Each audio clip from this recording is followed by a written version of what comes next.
Said Channel 10 will be happy to explain how that really works.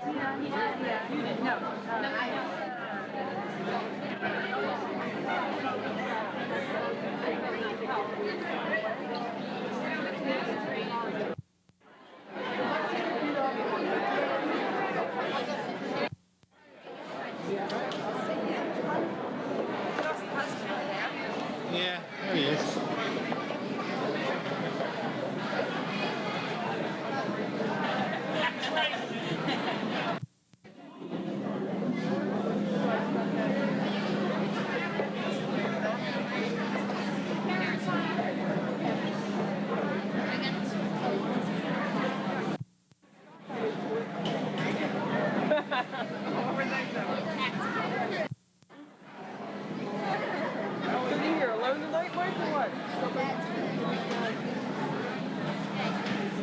I'd see Mike.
Can't.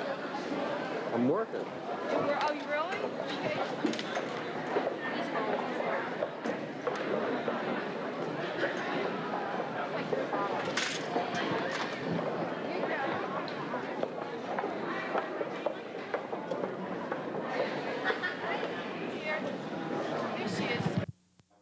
This program at the end of which will be plenty of time to reminisce along with pictures. We have slideshows and a few surprises and even a test.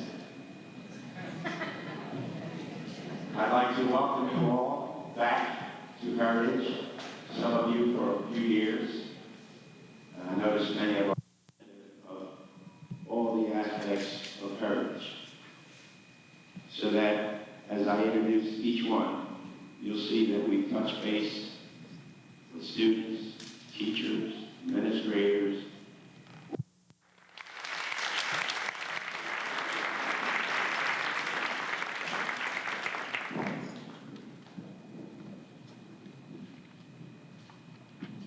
Good evening, everyone.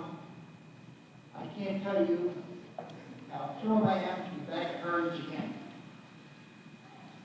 Way back in fall of 1959, I was sitting in my office at the elementary school, not bothering anyone, just trying to hide from 980-some kids I had who were either at Heritage at the Orphan School or overflowed to the York Baptist Church. And in walked Paul Jones, superintendent of schools, to have a little chat. Mr. Jones began by saying we had a tremendous problem in the district, that the Woodcrest School was housed grades kindergarten to 6, had something like 12 eighth grade classes in it. They had to be moved. The Bartlett School, which had grades K to 6, had 13 classes of 7th graders, and they had to be moved. So his solution was to move the 7th and 8th graders to those two schools and start the first junior school. The question was where? Ontario High School West is having a new wing added, E-wing to be specific. The architect had said it would be completed in February of 1960. So in 1960, we began the first junior school in Cherry Hill. And way down at the bottom of that issue is the caption, "A welcome turnover." Elder Township School Board members, Mr. Betty Walker of Brookfield, turns over a shovel full of dirt in the first junior high school. In that picture where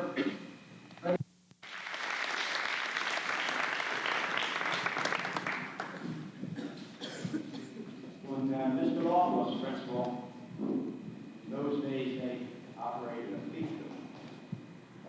Then as teachers, they said, and we did. Since then, teachers have been emancipated, and now those of us who want to carry furniture do it truly by choice. I think in those days that it was a kind of closeness. And I say that in jest because the days he's talking about was the 2 days of teacher convention. And they'll ask the teachers on staff if they wanted to make a choice as to go to the teachers convention or to stay here and carry the furniture from West to Heritage. And virtually 100% of us went out and we jumped on the trucks and we carried the furniture. And over that 4-day weekend, on Monday morning, we opened up Heritage and Fern Johnson's library too.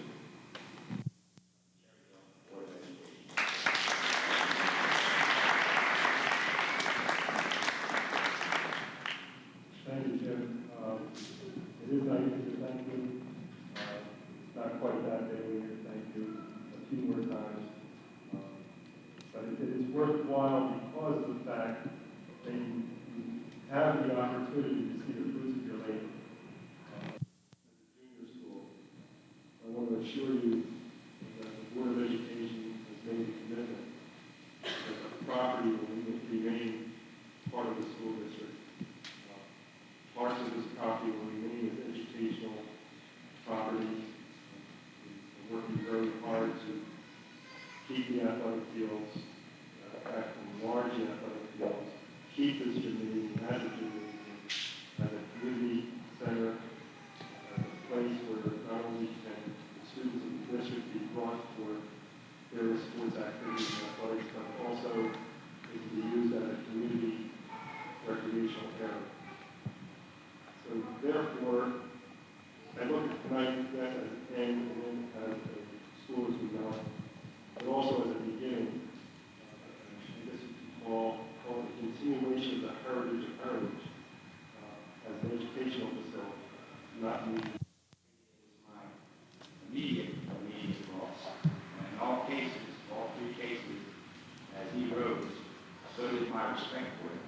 As a principal, I think it's very important that after that set of direction, which is done by the Board of Education, that we have a superintendent who can give you some guidelines so that you have some support and you know what the guidelines are. And I never felt any confusion in terms of what I was expected to do, and that once having done it, that I would have support. With that, I introduce our superintendent of schools, John McKee.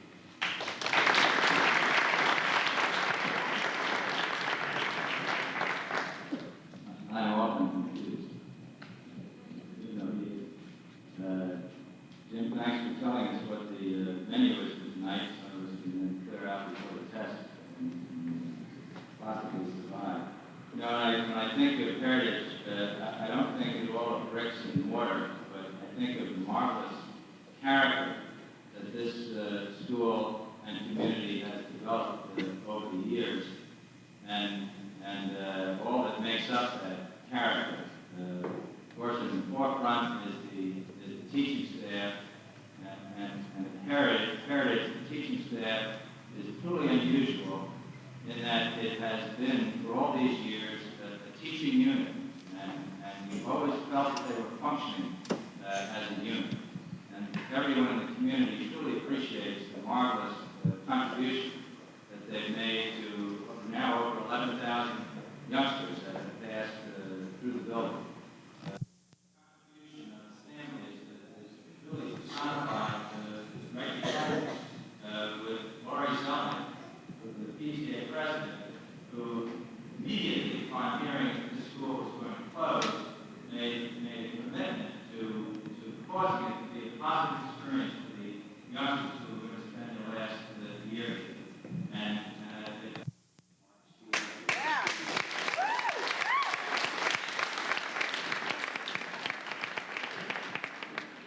I do have to remember one thing, Mr. Rosa will get to speak after I introduce him. Anything I say can be held against me. Yes, again, Heritage has always been something special. I did go here as a student in the very first year that the school opened. My two younger brothers also went through here. My brother Douglas, who was the youngest, was president of the school, I guess about 1968-ish, somewhere in that neighborhood. But more than that, it has been my school. It has also been my place of work. And it is a place where, as a student and as a teacher, I have developed many, many long-lasting friendships. And I look at the students who I have this year, and I think that that's one of the reasons why I chose to go along with them next year over to the high school east. And I'm looking forward to it. I know some of them are cringing, but that's okay. I'd like to reflect back on the point that Mr. Law was talking about, and he was my first principal here, talking about the first 2 months of 7th grade. I remember when they came to me at Barclay School, and Mike Dunn and Cheryl Taylor, and they were telling, well, here's the way you have to dress, and I used to wear blue jeans in 6th grade, and couldn't wear blue jeans in junior school anymore. I was stunned. Of course, now, you can come dressed like a Y50, but, things have changed a whole bunch. But the first 2 months of 7th grade were great. If you like to sleep late, my routine consisted of this. And George Kugler and a bunch of other guys who I went to junior school with, we would get up at about 8:30. We didn't have to be at school at 12:30, but we spent 4 hours at Barclay Bowling Alley, either bowling or playing pinball machines all morning before we went to school. But unfortunately, that type of situation came to an end in November, and we walked in here. And, I didn't win it something too badly, but the school was so big. So big. And the 8th graders were with us for the very first time. And it was unbelievable. And, teachers have different personalities. You have teachers who like to raise their voice and yell and stomp, and you have real quiet teachers. I can remember George Kruger and I walking down A one year. Boys, get in your homeroom. We were scared. We ran like crazy. This guy had to be the biggest man we had ever heard. Jim Oldham.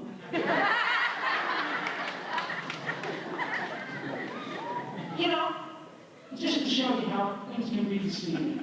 Teresa Siniscalco. Very few people know it, but she started teaching here when she was 14 years old. Not really. She was my 8th grade English teacher, and I look back on the yearbooks, and she doesn't look any different now than when she was my 8th grade teacher. So she had to be 14.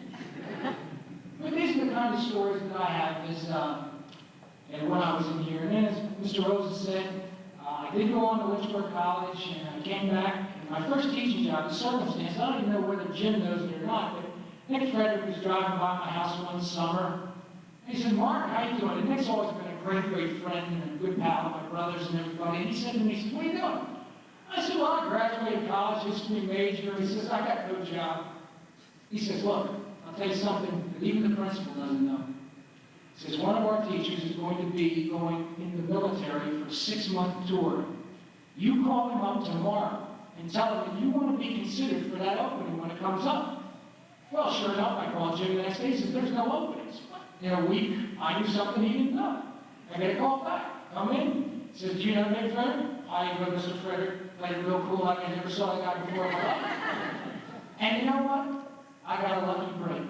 I really did. I thank Nick tremendously, and I thank Jim tremendously, because I've never regretted one day in Cherry Hill Schools. I love this place. I love all the schools I've been in. But maybe somewhere along the line, the master scheme got me back here as a welcome back Cotter figure. You know, I see a lot of the kids, and maybe they'll end up doing the same thing I did. My first year here, I loved it. But unfortunately, the statistics and things like that didn't work out, so I shifted around the district for another 10 years, and now I'm back. But the schools are closing. And maybe that's why I ended up back here. Since I was here at the beginning, I'll be here at the end. And I just would like to say thanks to all the kids, Greg and Jim Howard, all you, Mike Hirschman, and Dina and Sue and Amy, who helped put together some of these collages. And they made the years here, and all the students who I've had in the past year too, made the years here at Heritage really, really special. And the young people are why I'm in teaching, and the young people are why I'm going to stay. And thank you all very much, and we'll look forward to seeing some more of you over at East next year, and take care.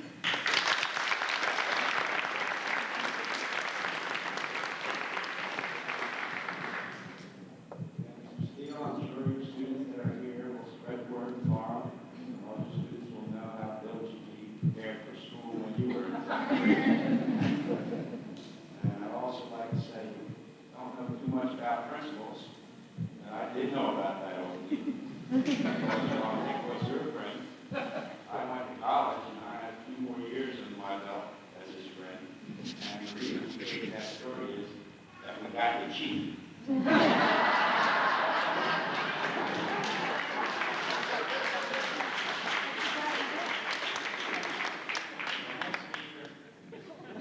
Person I met first 4 years ago, and it was at the Johnson Fair. And although she was standing,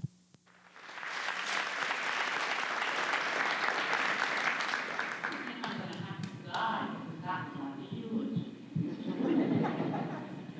First, I want to point out that it is not, especially to Kathy Howard, it is not snowing or raining, nor is it too hot. That's known as inside and outside joke. That's mine.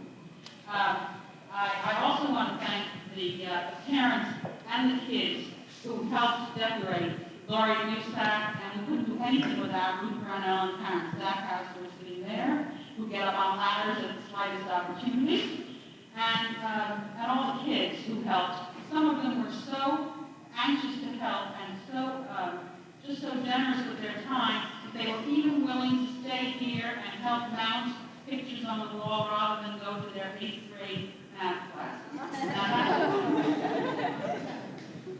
I have been entrusted.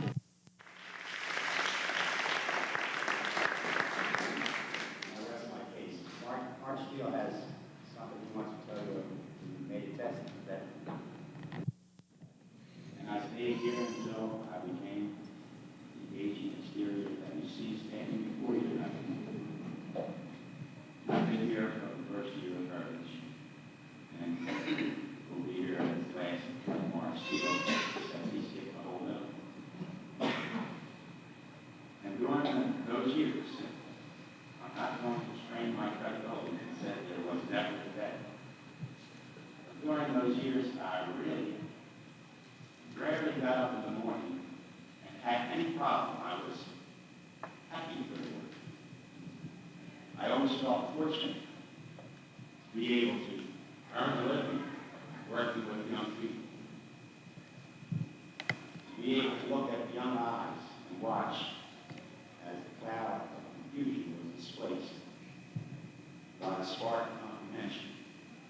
And you only had a little tiny thing to do with it, but that's kind of a magic moment. And you get that all and get paid for it. When I go back to what I started with, the psychic well, I think I can honestly state that I feel as I stand before you that I'm walking in. I have enjoyed every minute here at Heritage. And I guess one other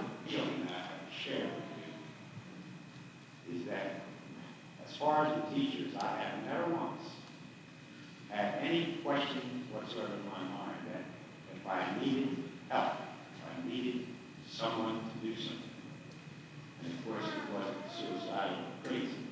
That I had only to ask. And the answer would be yes. There was never any question in my mind. That we had the kind of people that really made you feel like your family. And I really feel that way. And we had quality kids that came here. So I guess before we get too long, I'd like to close by saying that Kirk Perry, it sure was a pleasure working with your kids, and I thank you for entrusting them to us. If you're a teacher, then it was great working with you. And I'm not going anywhere. I hope that we can keep on working and meet up somewhere else. And the Board of Education members and superintendents, I don't know how you feel, but I guess I speak on behalf of the people and myself here at Heritage. Judge us for whatever you think we were worth, but we can honestly say we pretty much did our best every day. Thank you for coming, and stay around, and let's talk. Thank you.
I expect a.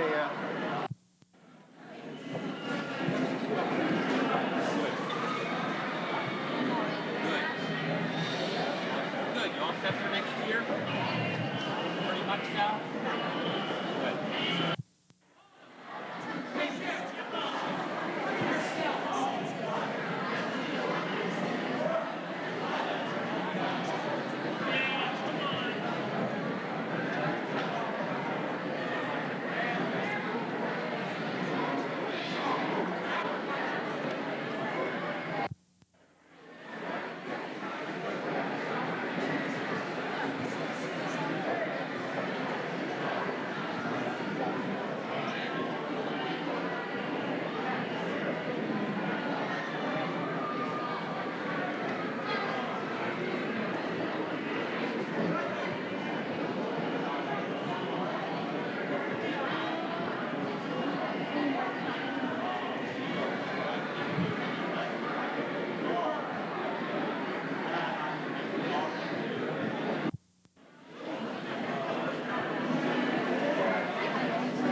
taught you the value of outlines? You didn't make it through great show.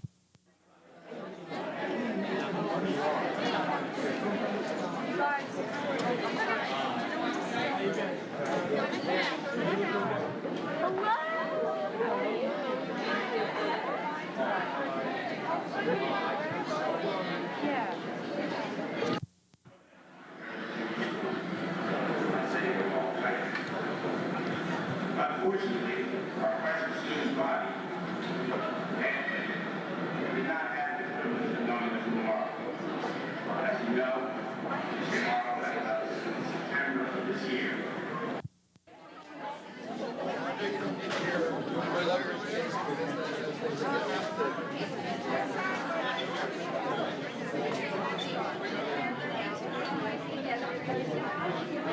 with